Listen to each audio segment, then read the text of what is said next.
This channel does not promote any violent, harmful, or illegal activities.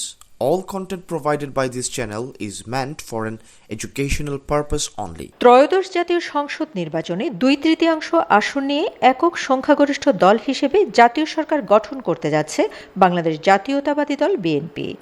আগামী 17 ফেব্রুয়ারি হবে নতুন মন্ত্রিসভার শপথ। এবারের মন্ত্রিসভা খুব বড়সড় না করার চিন্তা রয়েছে।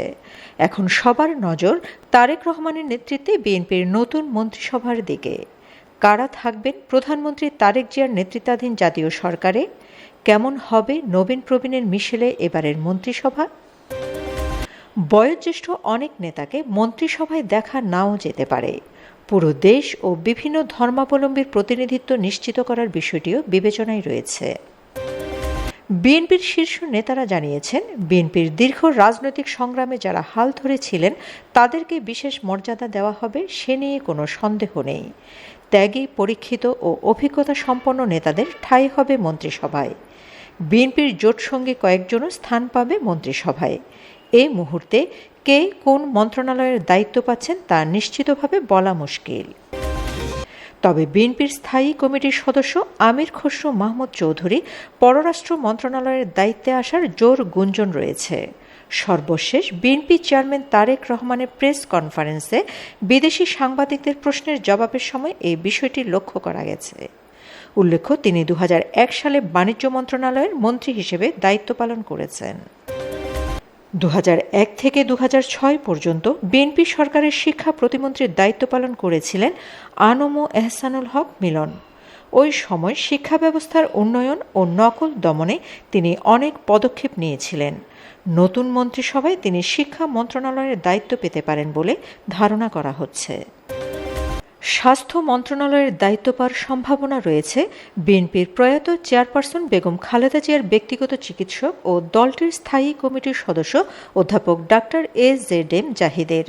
বিএনপির স্থায়ী কমিটির সদস্য ইকবাল হাসান মাহমুদ টুকু বিদ্যুৎ, জ্বালানি ও খনিজ সম্পদ মন্ত্রণালয়ের দায়িত্ব পাবেন বলে অনেকে ধারণা করছেন। বিএনপির স্থায়ী কমিটির সদস্য সালাউদ্দিন আহমেদ জনপ্রশাসন অথবা যোগাযোগ ও সেতু মন্ত্রণালয়ের দায়িত্ব পাবেন বলে গুঞ্জন রয়েছে। স্থানীয় সরকার, পল্লী উন্নয়ন ও সমবায় মন্ত্রণালয়ের দায়িত্ব পেতে পারেন বিএনপির মহাসচিব মির্জা ফখরুল ইসলাম আলমগীর। তবে জোর গুঞ্জন রয়েছে বর্ষিয়ান এর রাজনীতিবিদ হতে পারেন রাষ্ট্রপতি।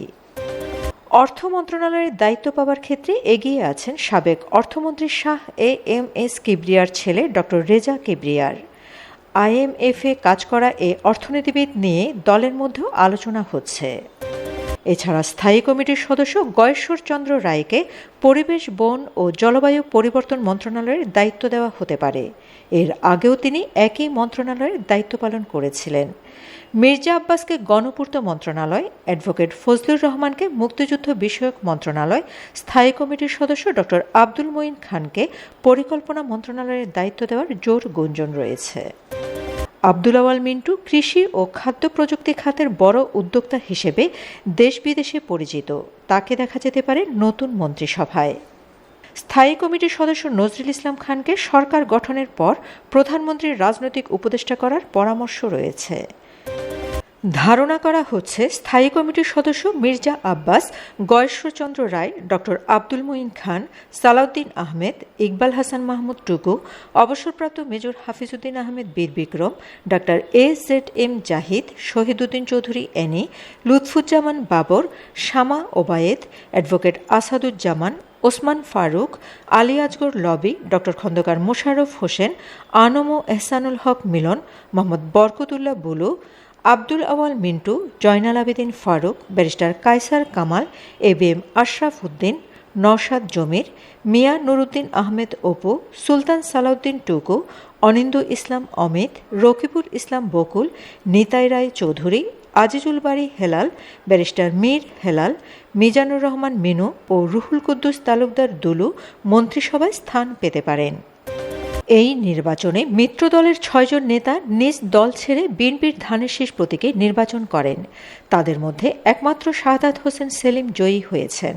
তার নামও আলোচনায় আছে। এছাড়া জোট সঙ্গীদের মধ্যে ব্যারিস্টার আন্দালিব রহমান পার্থ, নুরুল হক নূর, ববি হাজ্জাজ ও জুনায়েদ সাকি মন্ত্রিসভায় স্থান পাওয়ার জোর আলোচনায় রয়েছেন। বিএনপির সিনিয়র যুগ্ম মহাসচিব অ্যাডভোকেট রুহুল কবির রিজভীকে টেকনোক্রেট কোটায় তথ্য ও সম্প্রচার মন্ত্রী করা হতে পারে বলে দলীয় অভ্যন্তরে আলোচনা রয়েছে। এছাড়া তারেক রহমানের উপদেষ্টা ডক্টর মাহাদি আমিনকেও এই মন্ত্রণালয়ের প্রতিমন্ত্রী হিসেবে দেখা যাওয়ার গুঞ্জন রয়েছে।